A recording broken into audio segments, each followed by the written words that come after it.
The market just got slapped with a reality check right from the floor of the United States Senate. While millions of market participants were anticipating a decisive floor vote on landmark market structure legislation, Senate Majority Leader John Thune effectively sidelined the Clarity Act.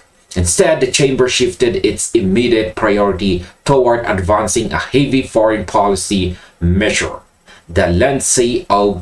Sanctioning Russia Act of 2026, along with a long slate of executive nominations. Prominent analyst Crypto Rover right here shared this development on X, bringing immediate visibility to the delay and warning that time is running out.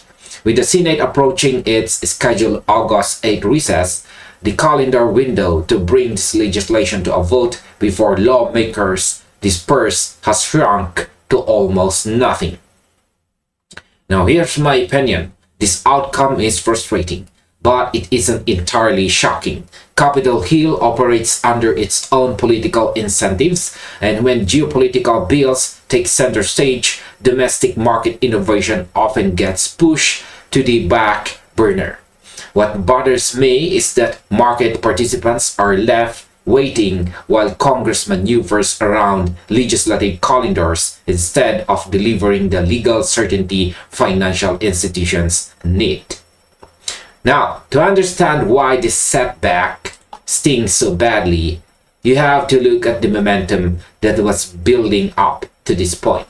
The Clarity Act wasn't just a grassroots pipe dream. It cleared key committee hurdles and gained formal backing from traditional financial powerhouses, including BlackRock, Fidelity, Goldman Sachs, Charles Schwab, and Grayscale. Initial expectations, as reported by outlets like CNBC, pointed toward a full floor vote prior to the August recess. However, the procedural realities took over. The Russia sanction bill, renamed in honor of the late senator who championed it, was granted top priority on the floor. Under strict Senate cloture rules, the chamber can generally process only one contested bill at a time. Each step demands mandated waiting periods, debate limits, and roll call votes, effectively eating up every remaining hour on the clock. Now here's my opinion. Traditional finance sees where the puck is going, but Washington is dragging its feet. When mega institutions like BlackRock and Goldman Sachs align behind a legislative framework, the underlying economic demand is undeniable.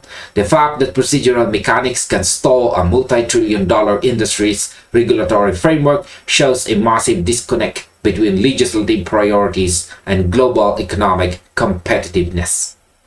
Now, the consequences of this procedural delay could ripple out for years. Senator Cynthia Lummis, who has been one of the primary architects driving crypto market structure in Washington, previously warned that failing to pass the bill before August recess could push comprehensive legislation back as far as 2030. Now, if the Senate adjourns on August 8 without taking action, the absolute earliest the Clarity Act could be revisited is on September. But September brings its own political landmines. With midterm election campaigns heating up, floor time becomes scarce. Furthermore, if political control of the chamber shifts after the midterms, key opposition factions who take issue with specific ethics and market provisions could lock the bill in legislative gridlock for years to come. Now, here's my opinion. When I evaluate Senator Lummis's warning, I don't see it as a hyperbole.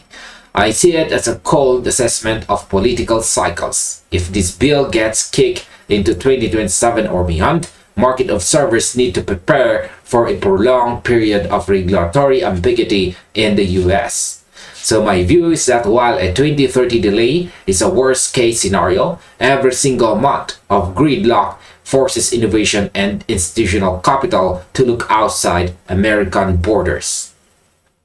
Now, How is the crypto community reacting to the Senate's gridlock?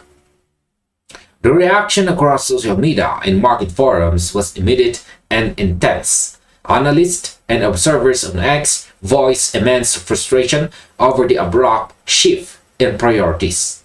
One widely cited post called the repeated delays pure legislative theater, arguing that lawmakers are perpetually kicking the can down the road.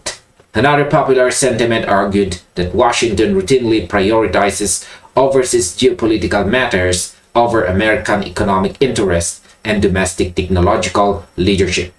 Several commentators went so far as to demand that Congress cancel its upcoming August recess entirely, pointing out that taxpayers fund their salaries and their work remains unfinished. However, a few seasoned market observers took a more balanced view, noting that procedural stalls don't alter the fundamental market need for clear rules, and that institutional interests will persist regardless of short-term delays. Now, my opinion is that it is exhausting to watch crucial legislation get stalled by political theater.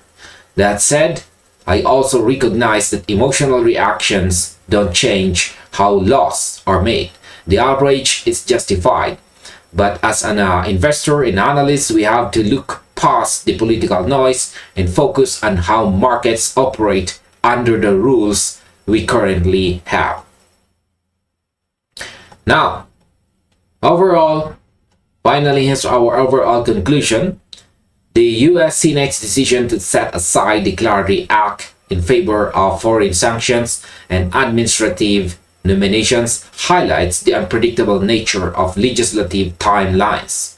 While missing the August recess window creates serious risk of prolonged delays, potential pushing comprehensive market rules into future legislative cycles, it does not erase the structural demand for digital asset integration. Financial institutions have already made their interests clear, and global markets continue to move forward regardless of Washington's schedule. So for us, navigating this environment requires patience, a focus on international adoption metrics, and an understanding that true utility transcends political gridlock. And this finally ends our video. Thank you very much for watching, and you might as well check this next recommended video right here.